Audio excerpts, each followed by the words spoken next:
마태복음 제5장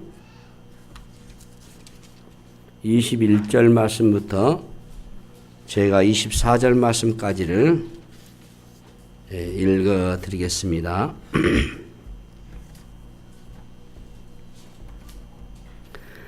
옛 사람에게 말한 바 살인하지 말라. 누구든지 살인하면 심판을 받게 되리라 하였다는 것을 너희가 들었으나 나는 너희에게 이르노니 형제에게 노하는 자마다 심판을 받게 되고 형제를 대하여 라가라 하는 자는 공회에 잡혀가게 되고 미련한 놈이라 하는 자는 지옥불에 들어가게 되리라. 그러므로 예물을 제단에 드리려다가 거기서 내 형제에게 원망 들을 만한 일이 있는 것이 생각나거든 예물을 제단 앞에 두고 먼저 가서 형제와 화목하고 그 후에 와서 예물을 드리라. 아멘.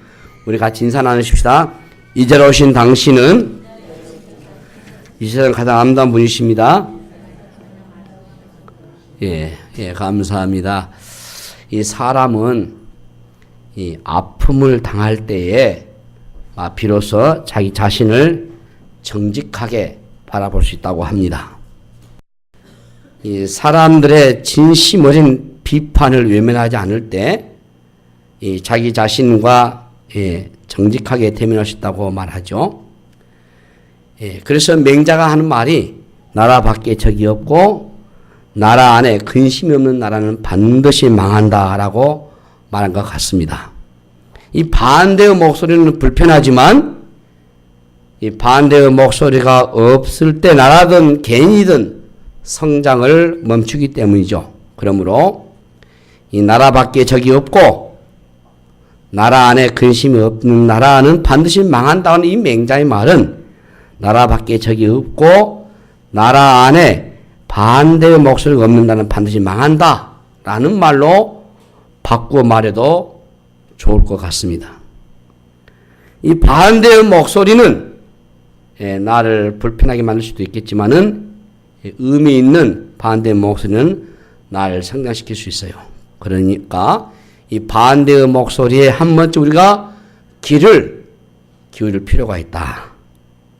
진심 어린 이 비판을 험담적으로 여긴다면은 결코 우리의 성장은 멈출 수 있기 때문인 것입니다. 이 청춘에 대해서 말하는 사람이 있다면은 그들은 청춘이 아니라고 하죠. 청춘은 청춘에 대해서 말하지 않는다고 하죠. 이 청춘은 청춘이 얼마나 아름다운 것인지도 모르고 있으니까 청춘에 대해서 별로 굳이 말할 것이 없다라는 것이죠. 청춘이 지났을 때에 비로소 그 청춘의 아름다움을 알게 된다는 것입니다. 그래서 청춘에게 청춘은 당연한 것이기 때문이죠.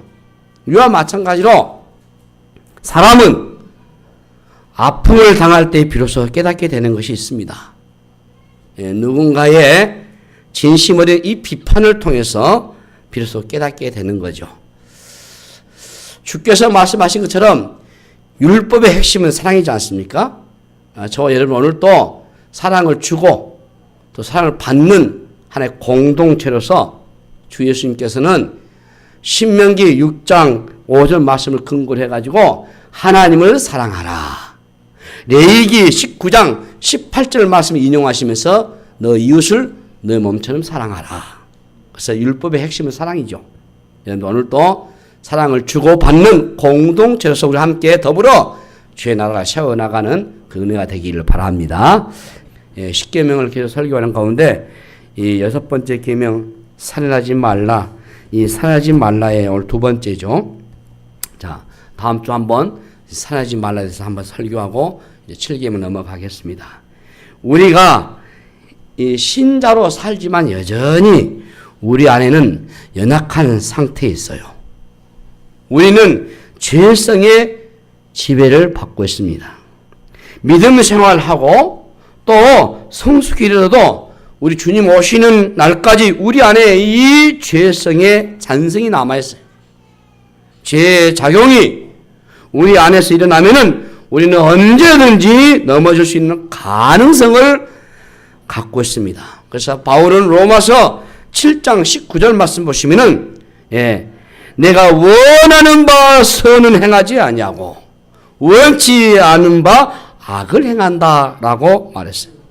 내가 원하는 것은 선인데 그 선으로 가지 않고 원치 않는 바 악을 행한다라는 겁니다. 악의 힘이 내가 원하는 마음보다 더 지배를 해서 실패를 한다라는 고백을 했습니다. 우리는 언제든지 악을 행할 실력을 갖추고 있어요. 죄를 지을 가능성이 있다는 겁니다. 종종 내가 나를 통제할 수 없는 상태에 놓여질 때가 있습니다. 어떤 격한 감정에 빠지면은 험한 말이 툭 튀어나오기도 하고요. 사실 그것이 내 안에 있는 거야. 우리 운전을 하다가도 누가 끼어들면은 갑자기 튀어나오는 말이 사실 내 안에 있는 거 아니에요? 작은 감정 싸움에서 시작해가지고 사람이 죽는 지경까지 가기도 하잖아요. 이 살인에 대해서 두 가지 유형의 감정을 보게 되면 먼저 첫 번째가 분노입니다. 분노는 살인으로 간 길목에서 느끼는 감정이에요. 격한 분노의 감정에서 사로잡혀 가면은 내가 나를 이끄는 것이 아니고 그 분노의 감정이 나를 사로잡고 지배를 합니다. 사람이 자신에게 일어난 분노를 이기지 못하면은 그 분노라는 이 감정이 나의 주인이 돼버려요. 이 감정이 주인이 돼버리면은 이게 나를 이끌어가고 그 감정이 나를 어디로 데려갈 줄은 모르는 거예요. 조절되지 않는 감정을 그대로 두면 그것이 곧 살인으로 가게 되는 겁니다. 주님은 살인하지 말라고 하는 이 계명에 대해서 재해석을 우리에게 해 주셨어요. 적극적인 순종을 요구하십니다. 오늘 본문 21절에 옛사람에게 말한 바 살인하지 말라.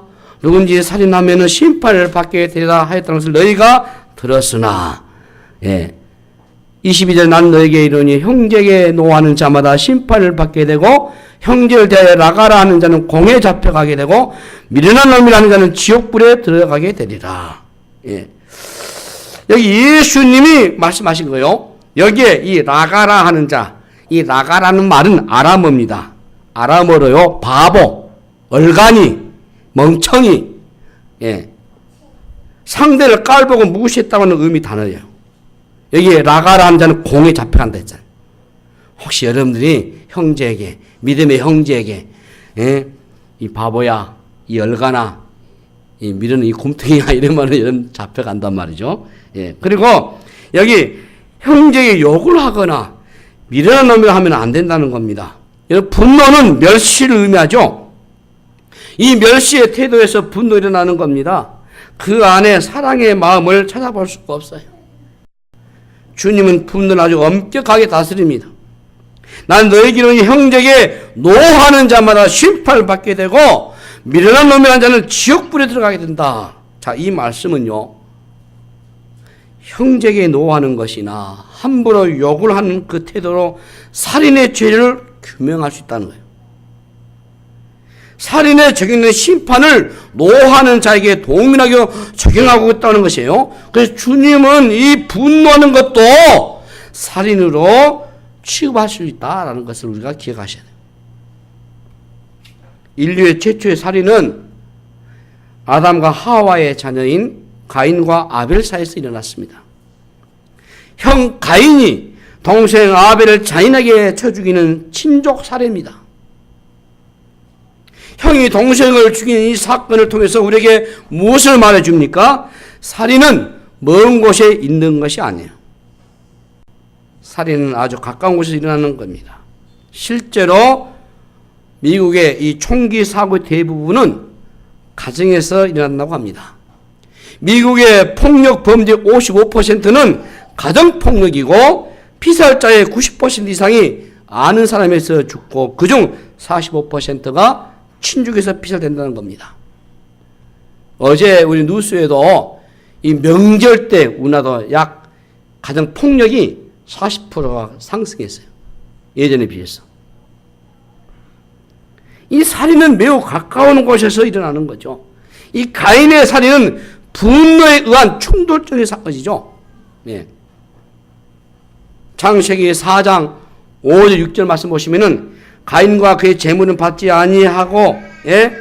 거기서 가인이 몹시 분해서 안색이 변하고, 6절에 보면은 여호와께서 가인에게 이르시되 네가 분하여 하면 어찌 됨이며 안색이 변하면 어찌 됨이냐.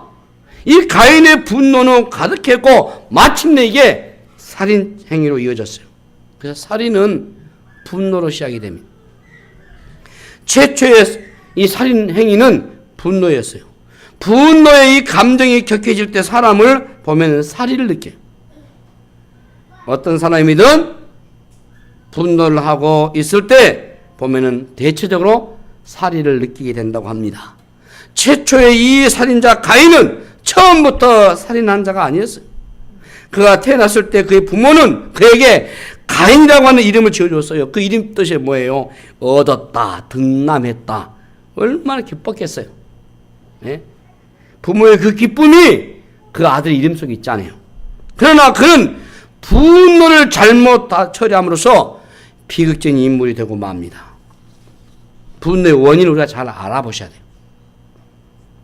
열등감이 있을 때 분노합니다. 분노를 많이 하는 사람들은 대체적으로 열등감이 깊다는 뜻이에요. 가인은 자신의 제사보다 아벨의 제사를 받으신 것에 대해서 상대적인 열등감을 느꼈습니다. 이 열등감이 잘 처리되지 않으면 분노를 자주 하게 되는 거예요. 피해의식이 분노하게 하는 거죠. 하나님께 인정받지 못하는 이유가 아벨 때문이라는 이 피해의식이 그로 하여금 분노케 했어요. 가인은 자신이 하나님부터 정당한 대우를 받지 못하게 하는 요인이 바로 아벨 때문이라고 여겼어요. 분노하는 사람들은 그래서 피해의식이 강합니다. 피해 망상증은 갑자기 폭력적인 그런 행동을 하게 되는 거죠. 이 시기심을 가질 때 이게 분노한단 말이에요. 가인은 틀림없이 아벨에 대한 시기였어요. 아벨의 제사만 받아들여 주셨다는 것에 대해 시기심 말이에요. 자신보다 다른 사람이 더 인정받고 존중받을 때 시기심이 일어나요. 그 시기심이 분노로 일어나고 그 분노가 살인으로 이어지는 것입니다. 그러니까 인정받고 싶은 이 욕구가 차단될 때 분노하거든요. 자신이 부당한 대우를 받는다고 느낄 때도 분노할 수 있어요. 가인은 자신의 제사가 결코 아벨보다 부족하지 않다고 느꼈습니다. 이 부당한 대우를 받지 못하겠으니까 그가 분노하는 거죠. 자, 그런데 이 분노는요, 사실 하나님에 대한 분노죠. 자신이 생각하는 대로 상황이 돌아가지 않을 때에 분노하게 되는 겁니다. 가인은 자신의 제사가 받지 않는 것에 대해서 용납할 수가 없었습니다. 결국 하나님에 대한 원망의 마음을 가지고 그 원망은 다시 아벨에게도 쏟아놓게 됐어. 또 경쟁에서 상대적으로 내몰리면은 분노하게 됩니다. 가인은 아벨과의 경기에서 졌다고 여겼어요. 우리 주변에서 늘 경험하는 일이 있어요. 이 경쟁자를 제거하고 싶은 암살자 본능이 우리 안에 있다는 겁니다. 저 인간만 없었다면, 예? 기분 나쁜 대상자가 있다는 거죠. 가인은 하나님이나 아벨 모두가 싫은 거예요. 기분 나쁜 대상자였어요. 자신이 무시를 당한다는 감정을 견디기 어려운 겁니다. 그 모든 책임을 하나님께 묻고 싶지만 감히 하나님을 상대할 수 없기 때문에 결국 아벨에게 그 책임을 묻고 마침내 그를 쳐 죽이는 거죠. 가인의 문제가 무엇입니까? 자신의 문제, 자신의 약점을 알려고 하지 않았던 거죠. 자기의 재물을 왜 하나님이 받아주시지 않은 일에 대해서는 알려고 하질 않았어요. 그는 자신을 정당화하기에 바빴어요. 네. 자기의 재물이 아벨보다 결코 못한다고 여기지 않았던 것 같습니다. 결국 가인은 자신의 생각과 주장에 집착한 거죠. 자기를 돌아볼 생각을 전혀 하지를 못한 겁니다. 그래서 하나님이 가인에게 네가 분하여하면 어찌미 되느냐, 이 가인에게 물었을 때 그는 대답하지 않았어요. 하나님이 물으신 이유는 가인에게 기회를 주신 거 아닙니까? 너 한번 살펴봐라. 과인 너 화내지 말고, 화를 낼 일이 아니지 않느냐. 화를 내는 것이 답이 아니다. 널 한번 돌아보고 생각을 좀 해봐라. 그러나 가인은 거기에 답을 하지 않았어요. 예. 왜 묵묵답했을까요? 이미 그는 분노로 가득 차 자신이 누구인지를 잃어버린 거죠. 분노에 차 있을 때는 자신이 무슨 일을 하고 있는지를 전혀 알지를 못하는 겁니다. 이미 그는 분노라는 이 감정의 화염에 휩싸여 있어요. 마침내 동생 아벨을 죽임으로써 하나님께 답을 하고 말았습니다. 결국 가인의 이 분노는 모든 것이 자기의 생각대로 돌아가야 한다는 생각을 하고 있었기 때문인 것입니다.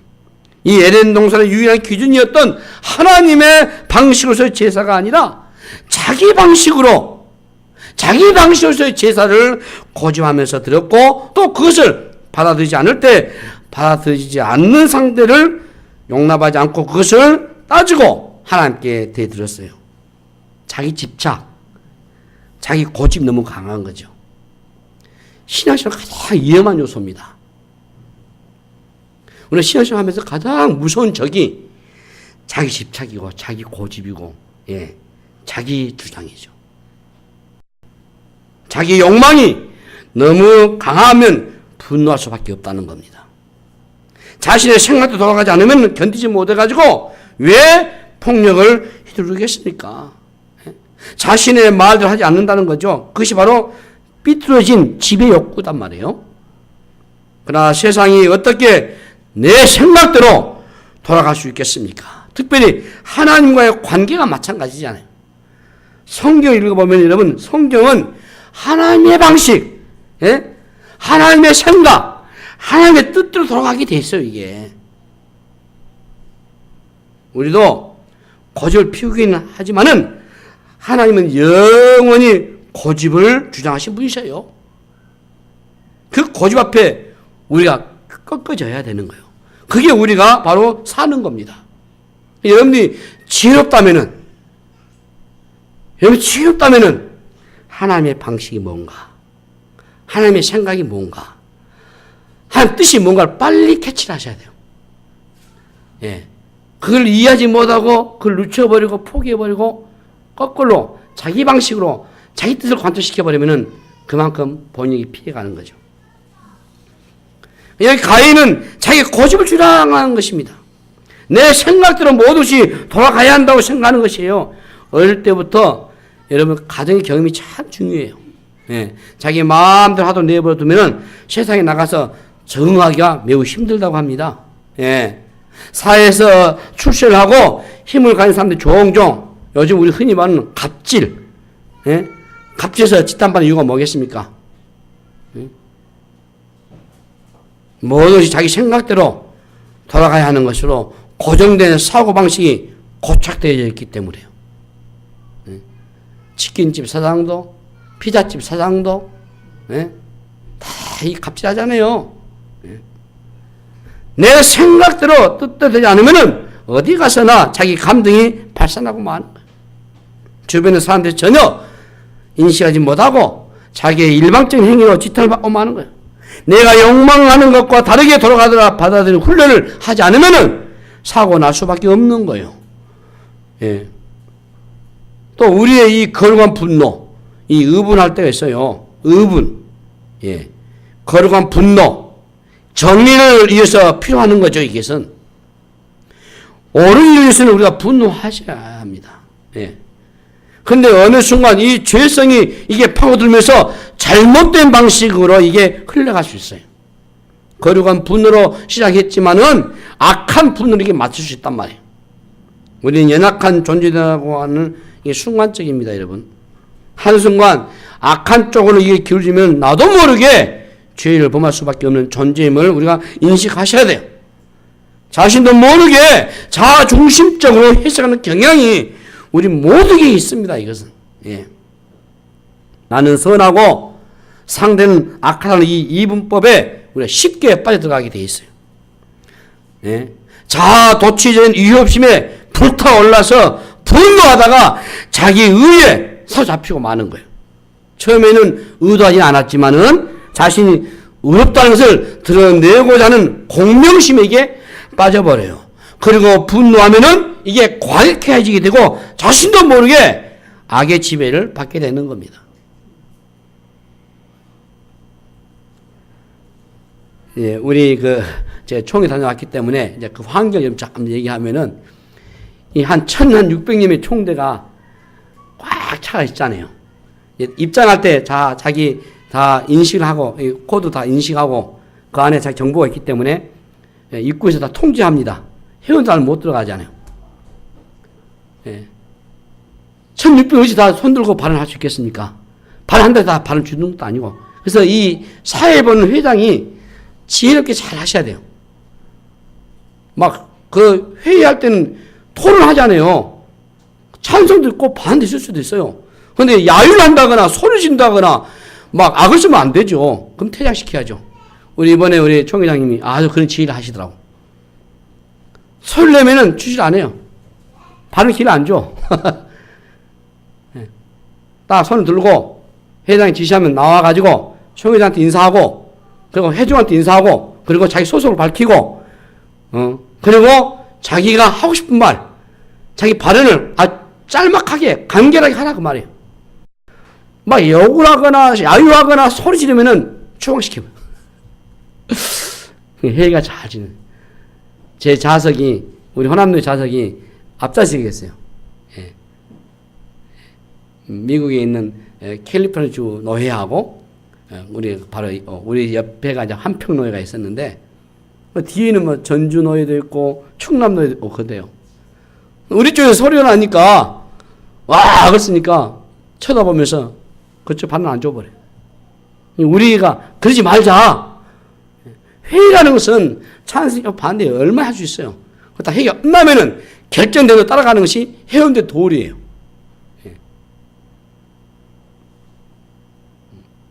이 민주주의 나라는 그게요. 바로. 토론을 하고 찬성과 반대가 분명히 하고 그래서 그게 결정되면은 그게 순복하는 것이 옳은 거예요. 내 주장이 받지 않는다고 거부해보거나 그 뜻을 거역하면 그건 안 되죠. 그러면 그 자격이 없는 거죠. 이 의로운 분노는 끝까지 의로움으로 갈 수 있어야 합니다. 그런데 문제는 우리는 의롭지 않다는 이 사실이에요. 의롭다고 해도요, 계속 의로울 수가 없는 겁니다. 우리는 의를 주장하는 가운데서도 모순을 안고 있을 때가 많아요. 젊은 날에 그토록 내가 외쳤던, 주장했던 그 원리들이 어느 날 나도 모르게 그 원리를 내가 깨고 있다고 하는 사실을 우리가 깨닫을 때가 많습니다. 우리 한국 사람들은 대립각을 아주 잘 세우잖아요. 충동적이고, 편가르기 하는 게 참 많잖아요. 우리는 전후 이념의 이 갈등으로 역사 속 수없는 그야말로 피빛나는 싸움들을 우리가 치른 적이 있어요. 우리가 이념으로 시작했지만 나중에는 이게 감정 싸움으로 변해버려요. 이념은 사라져버리고 감정으로 싸우고 내 편이 아니면 나쁜 놈으로 취급해버리고 분노의 한가운데서 수없는 사람들을 죽고 죽이는 일들이 우리의 역사 속에 있어 왔어요. 교회 일을 열심히 할 때도 마찬가지입니다, 여러분. 대체적으로요, 열정적인 사람들은 헌신적이에요. 네. 그것은 장점인과 동시에 약점도 갖고 있어요. 자, 베드로를 보세요. 베드로 그랬잖아요. 그의 열정은 장점이었습니다. 그러나 그가 약점도 갖고 있어요. 열정이 너무 넘쳐서 감정적인 통제를 잃어볼 때가 있어요. 베드로는 겟세마네 동산에서 주님과 함께 내려올 때 대지상의 무리들이 예수님을 잡으러 오는 것을 알고 칼을 빼가지고 말고의 길을 잘라버립니다. 주님을 도우려고 했지만은 아주 주님을 난처하게 만들어버렸잖아요. 그냥 주님 뭐라 하십니까? 칼집에 도로 꽂으라. 칼을 쓰는 자는 칼로 망한다 하시잖아요. 우리 한국 사람의 기질이 상당히 감정적이라고 봐요. 저 역시도 마찬가지고. 예.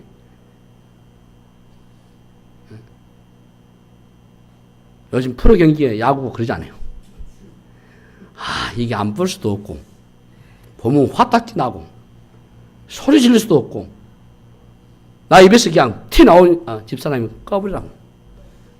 보기 얼마나 민망하고, 당신 입에 그 더러운 말 나오냐. 나쁘다 그 말이죠. 그래서 내가 뭔 말 아니 알아요.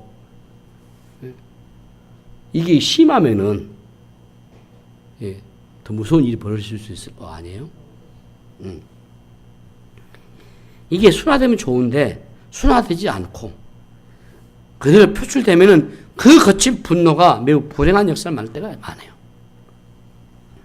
요즘 정신과적으로서 이 분노 조절 장애를 겪은 질환자들이 많다고 합니다. 분노가 조절이 안 되는 거죠. 예, 감정이 심하게 고전한 상태를 말하죠. 이 분노가 조절되지 않으면은 그 분노의 주인이 누구인가? 자, 요즘 우리가 뉴스를 보게 되면은 이 분노 이 장애자들로 인한 사고가 얼마나 많이 일어납니까?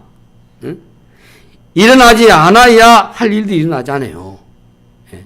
분노가 조절되지 않을 때 얼마나 무서운 결과를 만들어내는가를 보여주지 않습니까? 이 분노의 감정이 없는 사람들은 없어요. 누구나 분노하게 되는 겁니다. 분노 자체가 죄는 아니에요. 그러나 이 분노를 다루지 않으면은, 예? 제대로 다루지 않으면은 그 분노가 아주 빠르게 악한 길과 연결되다.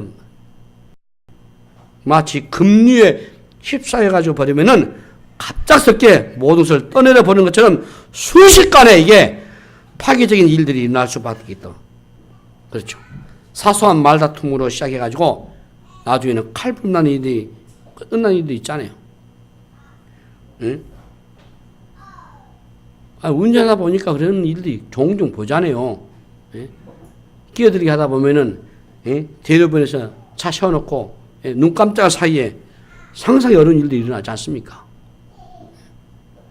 이 분노의 상태는 정상적인 사고의 작용을 하지 못하게 만들어버려요. 다시 말해서 균형 감각을 잃어버리게 만든단 말이에요. 이 살인사건을 보면은 가해자와 피해자가 반드시 있기 마련이에요.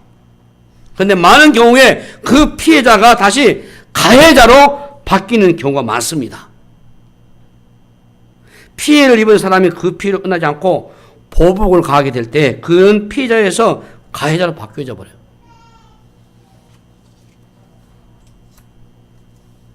세상을 살다 보면은 분노하게 될 일이 참 많습니다. 우리 요즘 사람들은 분노를 참 많이 안고 살아가요. 안에 엄청난 양의 분노 감정을 쌓아가지고 이게 부글부글 건드리면 폭발할 것 같습니다. 예. 분노라는 이 감정 그대로 두면은 무슨 일이 날지 몰라요. 예. 분노 이게 감정 흘러맞지 않으면은 누구든지 간에 육계명을 어길 수 있게 마련해요. 어떻게 해야 되겠습니까, 여러분? 분노가 쌓이도록 내버려두면 안 되는 거 아니에요. 여러분 스스로가 이런 절제하는 훈련을 하셔야 돼요. 상대의 분노가 오면은 차단해야 돼요. 안 만나는 게 좋아요. 안 만나는 거지. 시간을 둬야 돼요. 1년이든 10년이든 시간 둬야 돼요. 이게 해결될 때까지는. 그렇지 않으면은 상상할 수 없는 일이 벌어질 수 있어요. 그렇지 않겠습니까?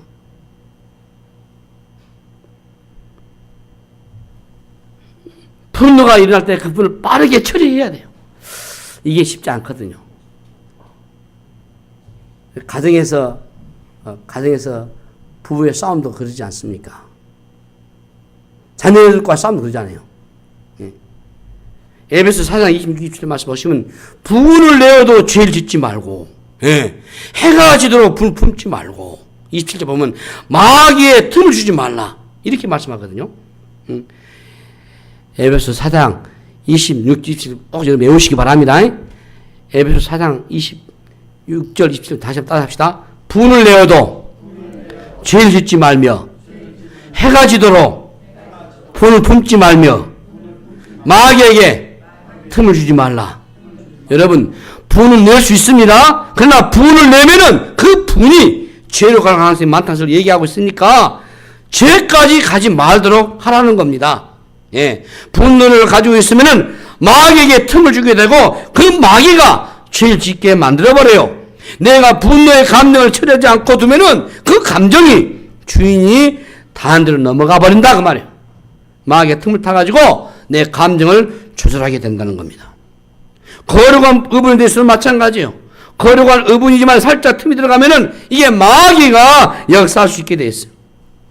분노를 품고 있으면 마귀에게 이것은 기회를, 빌미를 제공할 수밖에 없어요. 마귀는 우리의 분노를 아주 기가 막히게 이것을 이용할 줄 알거든요. 빠른 해결하지 않으면은 마귀가 우리를 그 감정으로 그걸 사용해버려요. 그러므로 처리하는 시간을 끌면 끌수록 그 분노는 더 큰 분노를 낳기 마련입니다. 마태복음 5장 23절 24절 본문의 말씀이죠. 예. 자, 23절 24절. 그러므로 예물을 제단에 들여다가도 거기서 너 형제에게 원망 들을 만한 일이 있는 것이 생각나거든 예물을 제단 앞에 두고 먼저 가서 형제와 화목하고 그 후에 와서 예물을 드리라 했어요. 이 말씀이 종교적인 행위 이전에 화해가 중요하다는 것을 가르치는 게 아닙니다, 여러분. 사람들과의 관계에 마음에 걸리는 일이 있다면은 그것을 빨리 해결하라는 겁니다. 갈등이 있다면은 그래서 빨리 화해하는 것이 좋다는 거죠.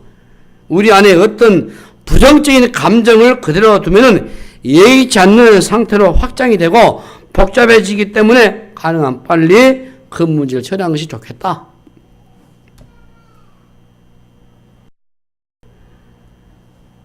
야고보서 1장 19절 20절 말씀 보시면은 내 사랑하는 형제들아 너희가 알지니 사람들마다 듣기는 속히 하고 말하기는 더디하며 성내기도 더디하라.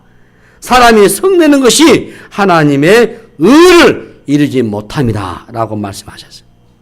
화를 내면은 실패한다는 거죠.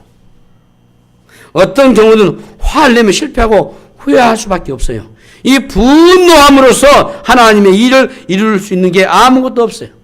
그러므로 분노의 감정이 일어나지 않도록 성을 더디내라는 겁니다. 따라서 합시다. 듣기는 속히 하고 말하기는 더디하고 성내기도 더디하라. 기가 막힌 지혜로 말씀할 수 없어요.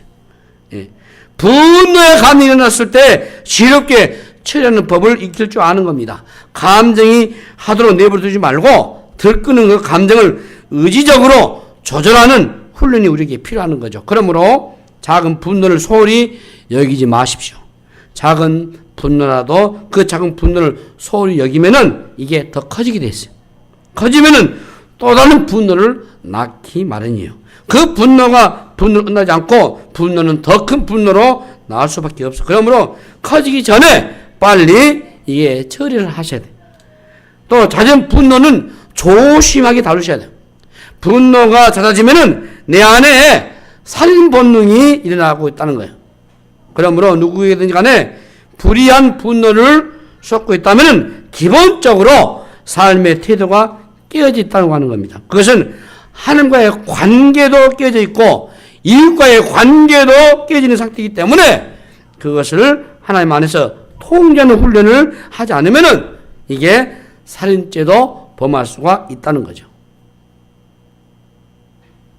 하나님의 백성이 되면은 이 감정까지도 하나님의 은혜 속에서 우리가 구속을 받으셔야 돼요. 이 감정마저도 하나님의 은혜의 세계 안에서 이게 다뤄져야 된다고 봐요. 그러려면은 여러분 성령님의 도우심이 필요한 겁니다. 이 성령의 9가지 열매 중에 우리가 붙잡아야 할 열매가 오래 참음이 있어요. 예. 조급증이 심한 오늘날 이 오래 참음의 열매가 얼마나 필요하고 절실한지 모릅니다. 이 오래 참음은 성령의 열매도 우리 힘으로 되는 게 아니에요. 하나님의 도우심이 필요한 겁니다. 예. 성령이 우리와 함께 하시면 오래 참을 수 있는 줄로 믿고 이 분노의 감정을 가지고 내가 이기려고 싸우려면 안 되고 하나님의 도우심을 우리가 구하셔야 돼요. 예. 성령이 도우시도 하면은 그때 우리의 의지가 감정 이기는 훈련으로 지속적으로 하게 될 때 어느 순간 나도 모르게 이 분노가 줄어들기 시작하고 분노가 컨트롤되기 시작하고 분노가 전혀 다른 오래 참음의 열매로 맺게 되는 온유한 성품의 사람이 될 수 있는 겁니다. 두 번째 감정이 미움이에요. 제가 오늘 분노에서 많이 했어요, 여러분. 두 번째는 미움입니다. 예. 요한복음 3장 15절 보시면은 그 형제를 미워하는 자마다 살인하는 자니 살인하는 자마다 영생이 그 속에 거하지 아니하고 너희가 아는 바라 했어요. 이게 신학적인 관점입니다. 그러니까 미워하는 것이 곧 살인이라고 하는 거거든요. 미워하지 않는 사람이 어디 있겠습니까? 미움의 감정은 가리지 않을 수 없고 미운 사람은 항상 나타나기 마련이에요. 사람을 미워하는 거 간단히 생각하기 넘어가서는 안 되죠. 성경은 살인과 미움을 같이 보고 있습니다. 이하면 7계명 간음하지 말라.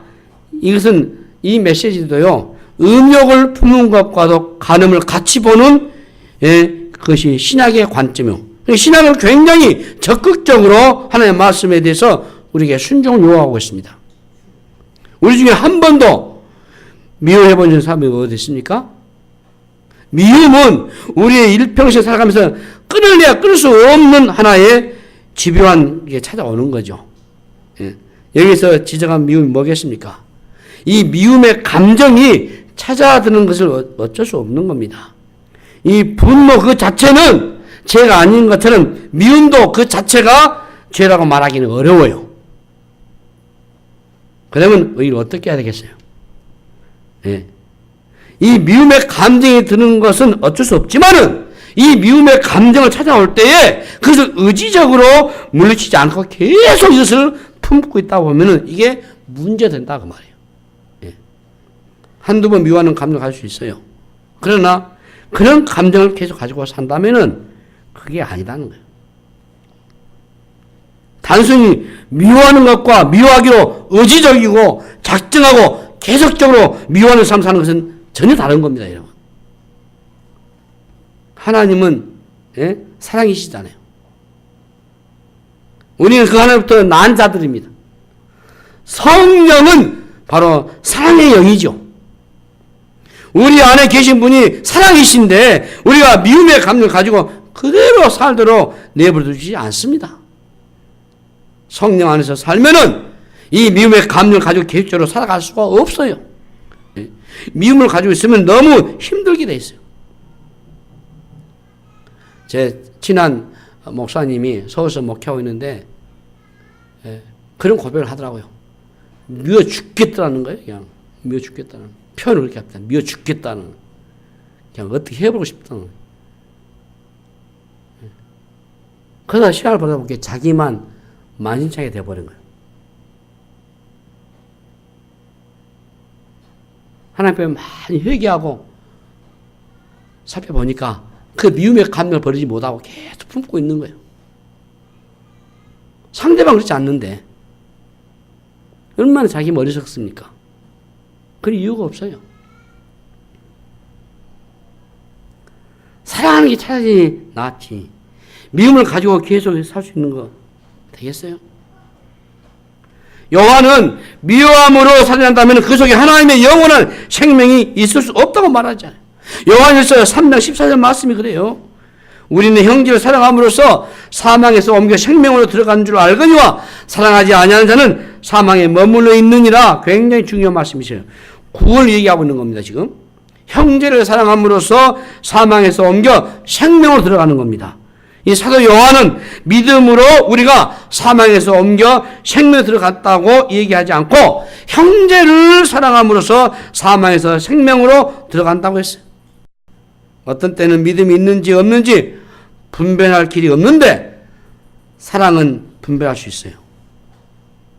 형제를 사랑함으로써 사망에서 옮겨 생명으로 들어갔는데 그 사랑함으로 믿음을 증명해 보이는 겁니다. 우리가 매주 예배를 드리고 하나님을 섬긴다고 할지라도 형제를 사랑하지 않고 미워한다면은 그 속에 영생이 없을 줄 모른다는 거죠. 미워하는 마음을 가지고 있다면은 이미 하나님과의 관계가 끊겨져 있다는 거 아니겠어요? 여러분들이 예배 드리면서 이 믿음의 형제를 미워하고 그 마음을 품고 어떻게 함께 예배 드리고 찬송하고 기도할 수 있겠습니까? 그럴 수 없다 그 말이죠. 만약에 여러분들이 예배 드리면서도 뻔뻔하게도 계속 미워하는 감정을 갖고 기도하고 찬송한다면은 그 속에 영의 삶이 없다는 겁니다. 이게 사도 요한의 가르침이에요. 영원한 생명이 있다고 하는 증거는 다른 것들로도 우리가 평가하고 진단할 수 있겠지만 가장 중요한 기준이 바로 사랑이라는 거예요. 예배도 드리고 헌금도 드리고 봉사도 하고 선교하고 교회를 아니 백여일체를 짓다고 할지라도 사랑하지 않고 미워한다면 그것은 믿음의 모습이 아니단 말이에요.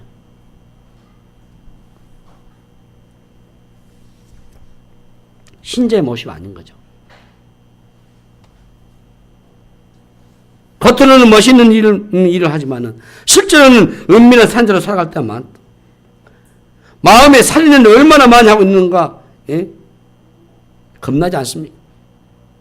사람을 미워하고 헐뜯고 산다면은 그 종교인이지 그 사람을 신앙이라고 말하기 어렵지 않겠어요?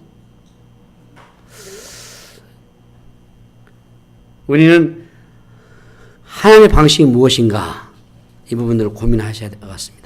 이제 말씀을 좀 마무리해 보겠습니다. 복음서를 보게 되면은 주님은 우리의 마음을 들여다보게 하십니다. 사람에게 보이려고 하지 말고 그 일을 하는 사람의 숨겨진 동기를 계속 확인하게 하시는 겁니다. 구약 시대에는 외적인 것들을 가지고 평가했어요. 그러나 신약에 넘어오면은 이게 마음입니다. 얼마나 많은 일을 하느냐가 아니라 무슨 마음으로 했느냐를 보시는 겁니다. 하나님은 우리의 마음을 들여다보셔요. 신앙생활에 중요한 것은 우리의 마음을 늘 살피시란 말이에요. 예, 어떤 일을 하느냐가 아니고 무슨 마음을 가지고 있느냐가 가장 중요한 질문은 사랑인 것입니다. 사랑이 빠지면 아무것도 아니에요. 우리는 분노로 인해서 폭력과 증오심과 분쟁이 가득한 세상을 살고 있습니다. 죽임의 영이 가득합니다. 우리는 다시 한번 이 6계명을 확실하게 붙잡고 살아갈 필요가, 그런 각오가 필요한 겁니다. 하나님은 생명을 귀중하게 여기십니다. 어떤 생명이든지 간에 가치 있는 존재로서 천하보다 귀중한 존재로 성경은 말씀하십니다. 세상 속에서 우리가 서로 존중하고 평화롭게 살리라고 하나님 우리에게 이 6계명을 허락하셨습니다. 하나님은 소극적인 면에서 사랑하지 말라는 말씀을 하셨지만 적극적인 명령은 사랑하라는 것입니다.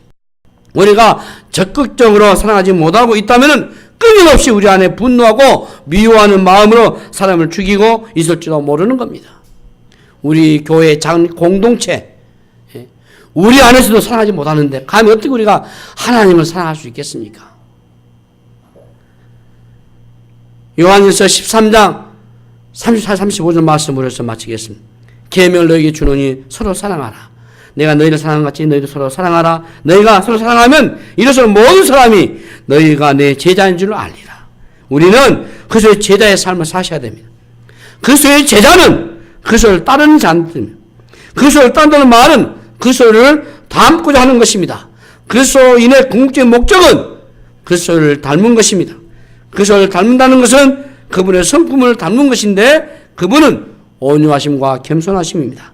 특별히 에베소서 2장에서 예수님은 철저히 자기를 낮추시고 다투지 않고 자기를 겸손하게 다른 사람을 섬기는 아름다운 모델로 말씀하고 계셔요. 우리의 삶 속에 주님의 겸손과 온유의 성품을 우리가 담기를 원합니다. 폭력적인 세상 그리고 증오로 가득한 이 세상의 한가운데서 우리가 주님의 온전한 성품을 닮아서 그리스도의 제자의 삶을 살아가는 그 은혜가 여러분 안에 있기를 바랍니다. 세월이 흐르면 흐를수록 나는 주님을 닮아가고 있는가? 그것이 가장 중요한 여러분의 기도 제목이 되어야 될 것이고 우리의 삶의 목표가 되어야 될 것입니다. 우리가 만약에 주님을 닮은다면은 그 성품을 우리가 본받는다면은 이 분노의 문제, 미움의 문제는 자연스럽게 우리 안에서 사라지게 될 것입니다. 주님을 결코 다투지 아니하시고 원수까지도 품으시는 용서의 모습을 우리에게 보여주셨습니다. 이 6계명 앞에서 우리가 주님의 모습을 다시 한번 바라보시고 그리스도를 닮고 내 안에 있는 이 자아가 날마다 죽고 그래서 6계명을 실천하면서 그리스도의 그 길을 따라감으로써 우리 주변의 관계를 평화롭게 만들어내는 그런 멋진 회복의 역사가 오늘 또 저와 여러분 안에 있기를 바랍니다. 기도하겠습니다. 하나님 아버지, 은혜를 감사합니다. 우리 안에는 이 분노와 미움을 제거하시고 사랑과 그리스도의 삶으로 우리가 드러날 수 있도록 역사하여 주시옵소서. 감사하고 우리 구주 예수 스님을 간절히 기도하옵나이다. 아멘.